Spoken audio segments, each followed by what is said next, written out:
নমস্কার। আজকে নববর্ষ নিয়ে আলোচনা করব, অর্থাৎ বাংলা নববর্ষ 1433 সাল, অর্থাৎ চন্দ্রের বছর। 4 1 5 5 3 8 8 3 11 1 1 2 সিঙ্গেল ডিজিট করলে 2 সংখ্যা, 2 হচ্ছে চন্দ্রের সংখ্যা, অর্থাৎ চন্দ্রের বছর।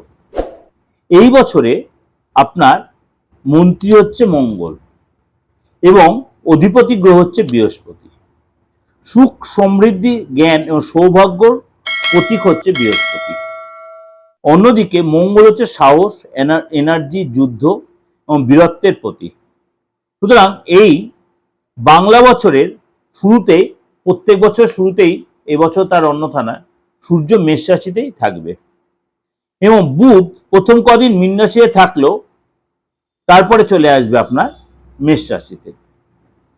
তার জন্য বুধ এবং রবি বুধায়িত্ব যোগ তৈরি হবে এবং মঙ্গল এই সময় মানে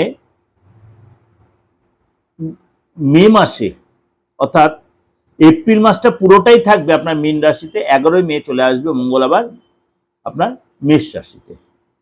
সূর্য মঙ্গলের এই জুতি, সূর্য বুধের জুতি, শুক্রের বৃষ রাশিতে প্রবেশ এবং সারাটা বছর বৃহস্পতি মার্গী, আবার বৃহস্পতি আসবে কর্কট রাশিতে। সুতরাং এই যে একাধিক গ্রহ প্রত্যেক সারাটা বছরেই তার সিচুয়েশন চেঞ্জ করবে এবং বৃহস্পতি কেতু আবার বৃহস্পতি কর্কট রাশিতে আসবে, আবার কেতুও সিংহ রাশি ছেড়ে কর্কট রাশিতে কিন্তু এই বছরই আসবে এবং রাহু কিন্তু কুম্ভ রাশি ছেড়ে মকর রাশিতে প্রবেশ করবে। সুতরাং কিছু কিছু রাশির জন্য কিন্তু এই বছরটা যথেষ্ট লাভ। এবার সব রাশির 12 রাশির ক্ষেত্রেই সারাটা বছর কি খারাপ যায় বা সারাটা বছর কি ভালো যায়? আপ ডাউন তো সবারই হয়।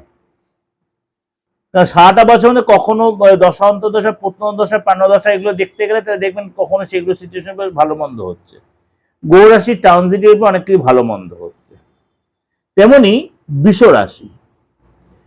রাশির এই বছরটা আপনার কিন্তু মাঝে মাঝে মনের মধ্যে একটা অস্থিরবোধ কাজ করতে পারে, কিন্তু আপনার কিন্তু আটকে থাকা কাজ উদ্ধার হবে, আপনার বুদ্ধি বা আপনার স্কিল দেখাতে পারবেন, কাজের জায়গায় আপনার ডেভেলপ আসবে সবচেয়ে বড় কথা। এবং আপনার শরীরটা নিয়ে মাঝে ডিস্টার্ব হলেও আপনি কিন্তু এখান থেকে অনেকটাই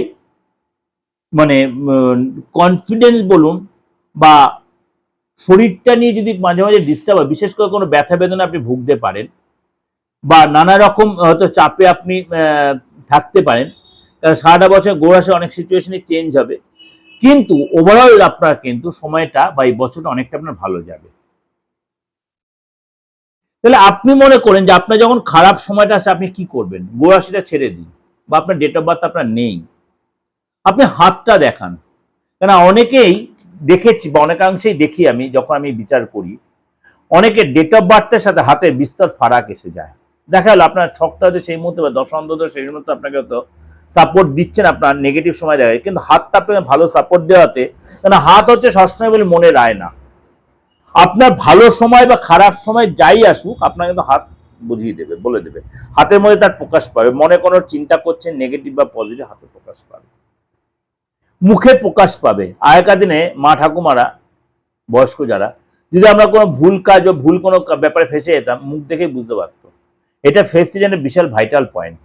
তেমনি আমাদের যারা অভিজ্ঞ জ্যোতিষীরা যারা আছেন তারাও কিন্তু এই ফেস রিড করে বুঝতে পারে।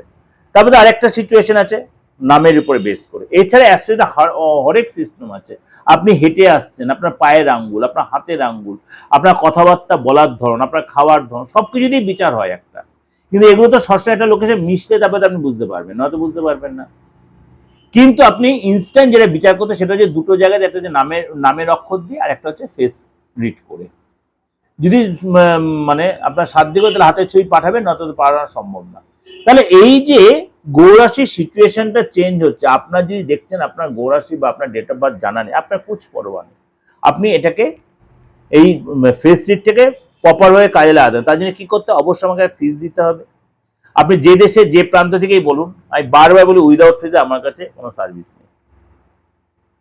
আপনি ফিজ দিয়ে আপনি ফেসটা ছবি তুলে, অর্থাৎ আপনি সেলফি তুলে বা যার কোনো বিচার করে অন্য কারোরও আপনি সেলফি বা তার একটা ছবি তুলে পাঠিয়ে দিতে পারেন তার নামটা দিয়ে, তার বাবা বা তার মায়ের নামটা দিতে আরো ভালো হয়। তাহলে আপনি ক্লিয়ার একটা প্রেডিকশন পেয়ে যাবেন।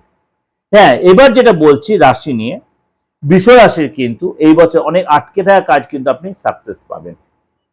আপনার দেখবেন খাদের কিনারে আপনি চলে গেলেও আপনি কিন্তু সেখান থেকে আপনার বেরিয়ে আসতে পারবেন বৃষ রাশির লোকের এই বছরটা। কেন? চন্দ্রের বছর, চন্দ্র আপনার রাশিতে যথেষ্ট উচ্চস্থ, চন্দ্রের বছর আপনার রাশিতে চন্দ্র উচ্চস্থ। সুতরাং আপনার ক্ষেত্রে কিন্তু বৃষ রাশির লোকেদের এই বছর কিন্তু অনেকাংশে আপনি সাপোর্ট পাবেন। যারা অবিবাহিত রয়েছেন বৃষ রাশির লোকেরা, এই বছর কিন্তু আপনার বিয়ে হয়ে যাওয়ার সম্ভাবনা প্রবল, বা রিলেশনে যারা কোনো ডিস্টারবেন্স চলছিল সেটা আপনি রেকটিফাই করে নিতে পারবেন। মানসিক যে অস্থিরতা ছিল সেখান থেকে অনেকটা বেড়ে আসছে। যদি আপনি দীর্ঘদিন কোনো আইনি ঝামেলায় জড়িয়ে আছেন, আপনি কিন্তু সেখান থেকে বেরিয়ে আসতে পারবেন। মায়ের সাথে বা মাতৃতুল্য কারোর সাথে আপনার বন্ডিং ভালো হবে, কিন্তু আপনাকে কিন্তু তাদেরও সেবা করতে, আপনি একতরফা খালি হেল্প নেবেন বা চাইবেন তাহলে হবে না, আপনাকে অপোজিটে তাকেও সেবা দিতে হবে, তাহলে কিন্তু আপনি সেই জায়গাটা বেনিফিটেড হবেন। আর একটা কথা বলবো, এই বছরে কিন্তু আপনার মধ্যে গেট আপের মধ্যে একটা চেঞ্জ আসবে।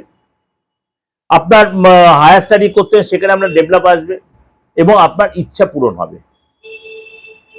এটা ওভারঅল একটা প্রেজেন্টেশন দিলাম আপনাদেরকে আমি, অবশ্যই ভালো লাগবেই, অবশ্যই মিলবে।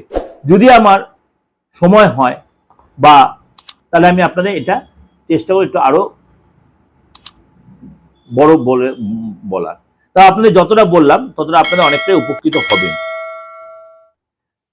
যোগাযোগ করতে হলে অবশ্যই বুকিং এ ফোন করে নেবেন, কারণ সব ধরনের প্রোগ্রাম আপনাদের কাছে প্রেজেন্ট করছি। এই যে 1433 সালের নববর্ষ বা সারাটা বছর কেমন যায় সেটার সাথে 2026 সালে আপনি অবশ্যই সার্চ করে আমার দিগদর্শন প্রোগ্রামে সার্চ করে পেয়ে যাবেন। যদি একসাথে দুটোকে ট্যালি করেন, দুটো একসাথে করলে আপনি অনেকটাই উপকৃত হবেন। ভালো থাকবেন, নমস্কার।